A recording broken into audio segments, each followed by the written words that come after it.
What's up everybody, here we are with Rise of Kittens Idle RPG. It's a tier list. I haven't done one, the game's been out for quite some time now. It's submitted from the Discord member Soars.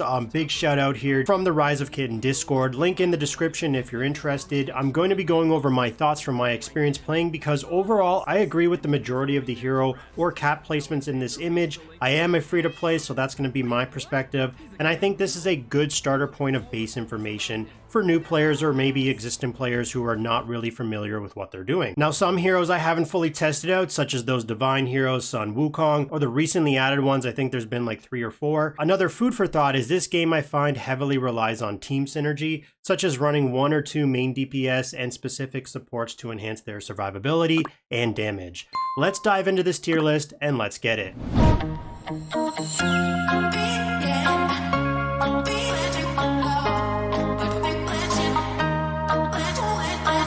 Starting off with the tiers, it's no surprise Divine Cat Sun Wukong is in his own tier. When I say divine, I mean time limited. They are not in the regular summon pool, and you will need to wait for their return summon event. You are also limited on how many summons you can do as a free-to-play, so this is where spenders will have one of the bigger, more noticeable advantages for these busted heroes. This hero is beyond broken, and the company will do whatever they need to do to milk the money tree. I believe they even recently added him into their official website payment. If you go to the benefit tab, then you'll see he's available after you do the top-up amount seen here and here. Many players are going to be waiting for the rerun banner, myself included. So why is he so broken? No other DPS currently can even come close to him. The fact that they gave him these wild damage multipliers, has AoE, basic attacks ignore armor, doesn't even need survivability because you can just run a team of supports with him and probably Caesar, and that's if he doesn't destroy the enemies before they can do anything.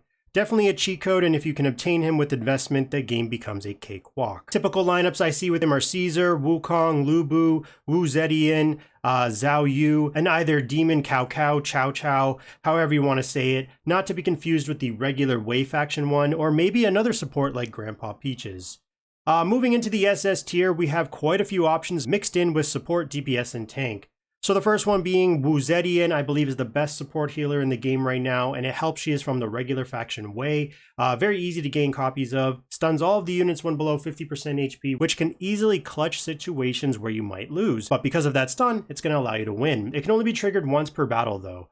Other notable debuffs such as reduce enemy armor and weakness, which boost team's damage, along with quick energy for one random ally. Moving into Caesar, you will see this cat everywhere in late game, end game, because he's the best tank in the game right now, and like Wu Zetian is from the regular faction Shu, I think that's how you say it, easy to get duplicates of, but he's ranked here because of his taunt.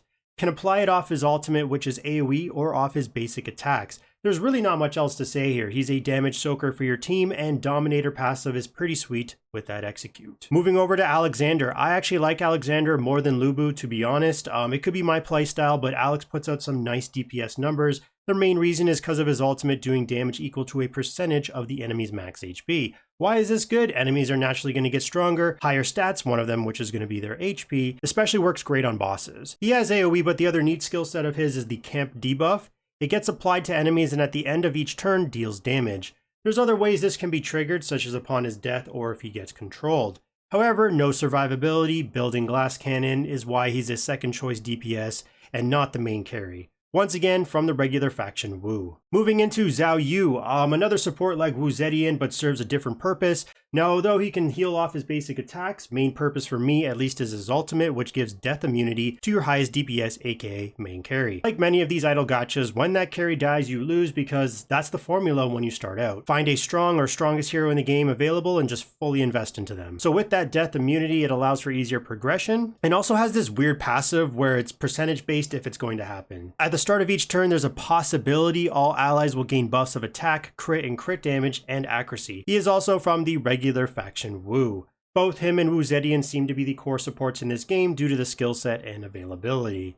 Moving into Lu Bu, pretty much everyone's main carry if you don't have the divine hero Sun Wukong. Is he the highest DPS? No, but his skill kit makes him as popular as he is. So he has AoE off of his ultimate, stealing attack, which of course is nice when facing those higher enemy levels, but he inflicts burn equal to a percentage of his own HP. This is why you can build him tanky with HP, block, etc., while still outputting the necessary damage for progression to be a main DPS carry. Has some survivability here if controlled. He can heal, but plenty of burn damaging skills. He is from the regular faction Warlord. Not much else to say here, but max him out if you don't have access to Sun Wukong. Next is Zihuge Liang. I don't know how to pronounce his name. Was one of the more recently added divine heroes in the game, and when I say divine like Sun Wukong, they are time limited to their summon events. So from what I've noticed is for a divine hero, this one only came across as decent. Obviously nothing right now will compare to Sun Wukong. I've said that name plenty of times, but literally it's just the face of the game. But it looks like some heavy investment will be needed when for Sun Wukong, when I had just one copy of him, so 5 stars on my first account, he was already outputting more DPS than my 9-star DPS heroes, which is well nuts. So Z Huge, or maybe the Z is silent, so maybe I'll just say huge skill set, has ignore armor like Wukong, but looks to be better coded. The hero is just decent, not broken. The ultimate applies a mark to the enemies and they suffer damage as they cast active skills based off a percentage of their HP, so some won't be as affected depending on their health pool. Passive as well reduces healing received, which is nice, but honestly, unless you're a spender, in my opinion, this will be a skippable hero. One of the things I said at the beginning is I buy out all the summons for gold during the heroes that have the same faction as Sun Wukong. Gold is pretty consistent from the rotational event ranking rewards, even as a free-to-play. So for me, it wasn't a bad thing to drop like 20 to 25,000 gold for those 60 summons to hold on to. Then we have Demon Cao Cao or Chow Chow. I personally don't have much experience with this hero, but looking briefly over his kit, targets back row with his ultimate, increases his own attack and damage red, which is reduced damage taken. Looks to be another Lubu style hero where you can build tanky with HP due to applying burn damage. Has stun chance off his AoE basic attack and a guaranteed counter attack. So yeah, this hero definitely sounds very strong and probably part of the late/endgame lineups along with Sun Wukong. He's also part of that time-limited summon event. I could be confusing this up, but there's divine heroes like mentioned with Sun Wukong, and then there's heroes who have better versions like Demon or EX. Basically, they are the same thing, so it gets a little confusing. The main way to know this is during the time-limited summon event. The Super Divine will be using these red summon tokens, while the Elite Divine, which is your Demon or EX, use the purple, the Elite Divine hero tokens. And recently they added once again more time-limited heroes, which is a big issue for me. Zeus and Fortuna, I guess that's how you say it. I haven't done any deep diving into them as I'm skipping as usual, waiting for that Sun Wukong return, but they have been placed in the SS tier. Also, I just wanted to shout out Grandpa Peach. He made it into the list in S tier, and of course his name isn't actually this, but I gave up trying to pronounce certain names in this game a long time ago. Now, unfortunately, he is part of the rare faction Immortal, so that is why his availability is far less than the other supports like Wu Zetian or Zhao Yu. A lot of players actually just drop him entirely from their lineup due to this, so I can understand the S tier ranking. His ultimate has a nice random 4 ally buff of attack, speed, and healing received for 3 turns, which of course when paired with other supports who heal, increases your team's overall survivability.